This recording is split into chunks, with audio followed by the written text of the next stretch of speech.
कोई आए तो उसके मुंह पे जोरदार थप्पड़ मारना। क्यों? जैसे बेटे बाप को अपना बेटा प्रूफ करने के लिए कोई डॉक्यूमेंट्स नहीं देना पड़ता है, ऐसे ही हमको इस देश की नागरिकता साबित करने के लिए कोई डॉक्यूमेंट्स हम नहीं देंगे।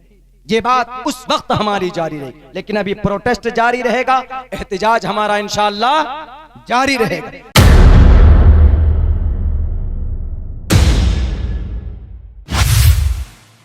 1799 के अंदर टीपू सुल्तान गए थे।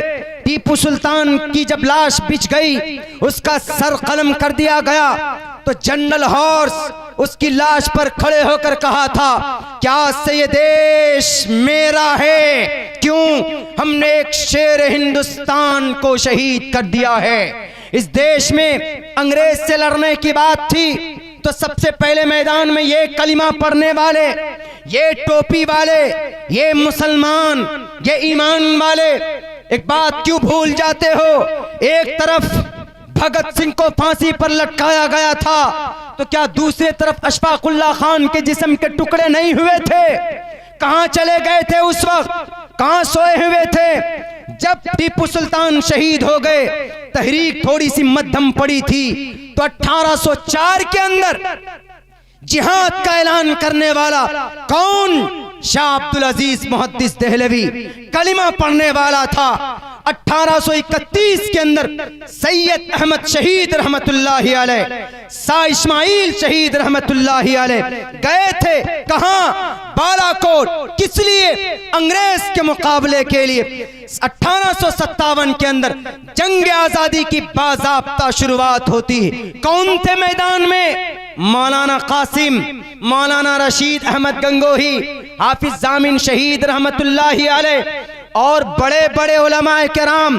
तब जाकर इस देश की हिफाजत के लिए 6 मई को 1866 के अंदर दारुल देवबंद की बुनियाद डाली गई, जो अभी उत्तर प्रदेश पुलिस ने उनके ऊपर छापा मारा कि दारुल में इतनी दौलत कहां से आती? अल्लाह के तरफ से आती। लगा लो तुम इंटेलिजेंस, कयामत तो आ सकती है, लेकिन तुम साबित नहीं कर सकते कि दारुल देवबंद के अंदर पैसे कहां से आते। गांधी जी के खानदान में से कांग्रेस पार्टी के कुछ लीडरों ने कहा कि दारुल देवबंद में इतना पैसा कहां से आता है, इतना अनाज कहां से आता है? 2 क्विंटल आटा एक वक्त में रोटी बनती है, उसकी आता कहां से है? अपने इंटेलिजेंस को, अपने सीआईडी को भेजकर, अपने प्रोफेसर को भेजकर कि चेकिंग करवाया। हजरत मौलाना टूटे फटे कपड़े में ताला खोल कर दिखाया, कुछ भी नहीं है, एक भी गंदुम का, एक भी गेहूं का दाना नहीं। बिठाया उनको, बिठाने के बाद नाश्ता कराया। सिर्फ 1 घंटा गुजरा था। 1 घंटे के बाद कहा कि मेहमान मोहतरम, अतिथि देव भव, आयुष्मान देव भव, हम आपकी इज्जत करते हैं। We respect from the bottom of our heart, दिल की गहराइयों से आपका वेलकम है। आइए जरा दोबारा हमारे गोदाम को देखिए। दोबारा जब गोदाम की चाबी खोलकर, ताला खोलकर देखते हैं तो पूरा गोदाम यहां से वहां तक अनाज से भरा पड़ा है। तब जाकर तौबा किया कि हम पूरी दुनिया के बारे में गलत सोच सकते हैं, लेकिन दारुल देवबंद का कनेक्शन अल्लाह तबारक व तआला से जुड़ा हुआ, हम इसको नहीं मिटा सकते। ये ईमान की ताकत होती। उत्तर प्रदेश पुलिस पहुंची दारुल देवबंद। इतनी बड़ी लाइब्रेरी करोड़ों रुपए का कहां से आ गया?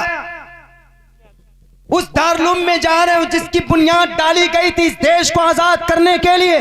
तारीख याद नहीं तो बताओ, अपने लीडरों को कान में डाल ले। 6 मई 1866 के अंदर दारुल देवबंद की बुनियाद डाली गई थी। उसके बाद 15 अगस्त 1947 में यह देश आजाद हुआ।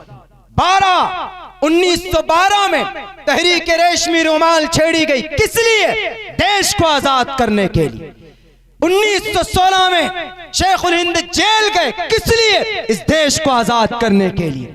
1919 के अंदर जमीयत उलमा की बुनियाद डाली गई। किस लिए? इस देश को आजाद करने के लिए। 1920 के अंदर जामिया मिल्लिया की बुनियाद डाली गई और नॉन कोऑपरेशन तहरीक का आगाज किया गया मौलाना मोहम्मद अली जौहर के जरिए, मौलाना शौकत साहब के जरिए से। किस वजह से? इस देश को आजाद करने के लिए। आज आए ये चड्डीधारी लोग, नहीं, इस देश में हमारे बाबा का हक है, बाबा का हक है। जमीन खोद कर देखो, हमारे पूर्वज का खून इस देश के अंदर। सुभान अल्लाह, सुभान अल्लाह। 5 वक्त हम नमाज पढ़ते हैं, इस देश की जमीन के ऊपर हम सजदा करते हैं। इस देश की जमीन को 5 बार दिन में हम सजदा करते हैं। इससे बड़ी देशभक्ति क्या हो सकती? लेकिन ये लोग आ गए, ये देश हमारे बाप का है, इसको हिंदू राष्ट्र बनाए। कयामत आ जाएगी, महाप्रलय आ सकता है, लेकिन ये देश कभी हिंदू राष्ट्र नहीं बनेगा। क्यों?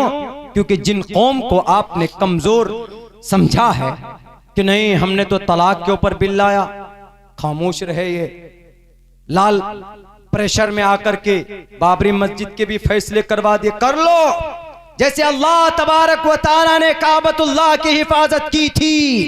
अलम तर कैफ फअल रब्बुक बिअस्हाबिल फील।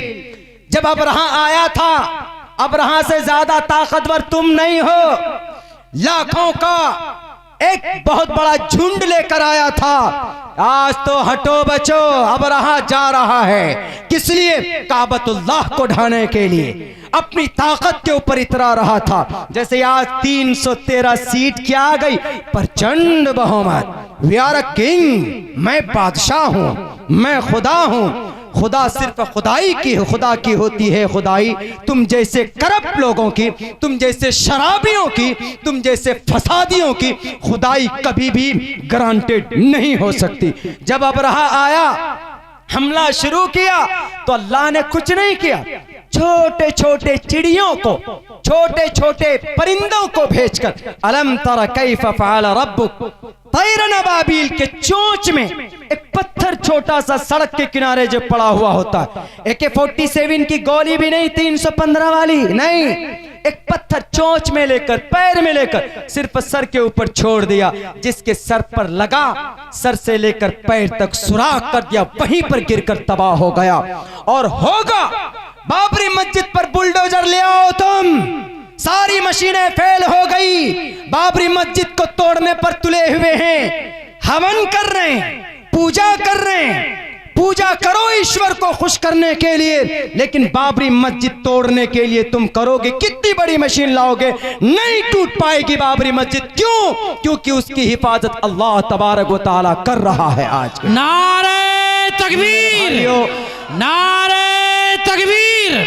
नौजवाना ने डेंगा, मौलाना अब्दुल्ला साहब कमर, मौलाना अब्दुल्ला साहब कमर, उलमाए देवबंद, उलमाए देवबंद, नारे तकबीर। बस 5-6 मिनट और बोलकर मैं इख्तिताम करते हैं, चूंकि सुबह में आप लोगों को आना है। मेरे भाइयों, ये जो CAA, NRC, NPR, CAA, ये डायरेक्ट हिंदुस्तान के संविधान को बदलने की कोशिश है।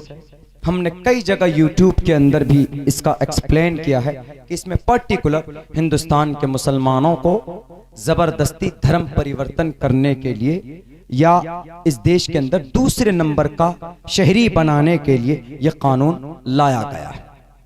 और दूसरे नंबर पे ये CAA उसी वक्त नुकसानदेह होगा जब NRC होगा और NRC होगा। क्यों? बोल दिया है, होम मिनिस्टर साहब ने बोल दिया है कि 24 तक NRC होगा। NRC आ रहा है, सामने में है, तालमेल नहीं है। एक PM साहब बोलते हैं कि अभी NRC पर चर्चा नहीं, एक साहब बोलते हैं कि NRC आ रहा है, रास्ते में। ये वो वाला किस्सा हो गया। कौन सा? फिरौन वाला, और फिरौन का चेला, फिरौन का होम मिनिस्टर शैतान वाला। वैसा हो गया। फिरौन खुदा था, जैसे कहता था, अभी कह रहा है ना, मैं सन 2050 तक हुकूमत करूंगा। कि ये कौन मना कर रहा? लेकिन लोगों को क्यों परेशान करते हैं? ऐसी फिरौन क्या कह रहा था? अना रब्बुकुमुल आला, I am a king, I am a super power, ये कह रहा था। लेकिन एक रोज डेंगा वाले पहुंच गए फिरौन के पास, और डेंगा वालों से कहा, आप तो हमारे खुदा हैं। कहा क्या बात है, बोलो। कहा हमारे धान का खेत सूखा हुआ है, बारिश करवा दीजिए। कहा बस इतनी सी बात है, कोई बात नहीं, आज जाओ रात को बारिश हो जाए। शैतान को बुलाया, अपना होम मिनिस्टर को बुलाया। शैतान उनका होम मिनिस्टर था, फिरौन का। होम मिनिस्टर को बुलाया और होम मिनिस्टर साहब से कहा कि मेरे होम मिनिस्टर साहब, बारिश की डिमांड कर रहे हैं लोग,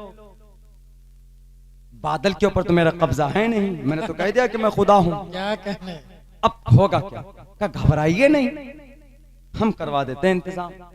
तो रात को शैतान अपने टोटल चेलों को बुलाया, सारे चेले चपाटे जितने भी थे उनके 6 लाख थे बुलाया। सबने कहा रे कौन सी बड़ी बात आ गई, सबको बुला लिया, हर जगह से बुला लिया। का काम कुछ नहीं करना है, 5 मिनट का काम, जाओ फला फला के खेत में पेशाब कर दो। गया, सारे शैतान पेशाब करके आ गए, खेत एकदम भर गया सबका, रातों रात सबको भेज दिया। शैतान उनका होम मिनिस्टर भी चला गया। उसके बाद सुबह जब डेंगा वाले गए खेतों में, देखा कि भाई बारिश हुई और इतनी अच्छी बारिश हुई कि पूरा एकदम खेत लबालब है, कोई दिक्कत नहीं। और यकीन हो गया कि इन पे, फिरौन पे, हाँ ये खुदा है वाकई, इट इज ओरिजिनल खुदा, एंड दिस इज ओरिजिनल खुदा, ये ओरिजिनल खुदा है। इसलिए कि हमने रात कल कंप्लेन किया, आज बारिश करवा दी, इससे बड़ा खुदा और कौन हो सकता। दावा मजबूत हो गया।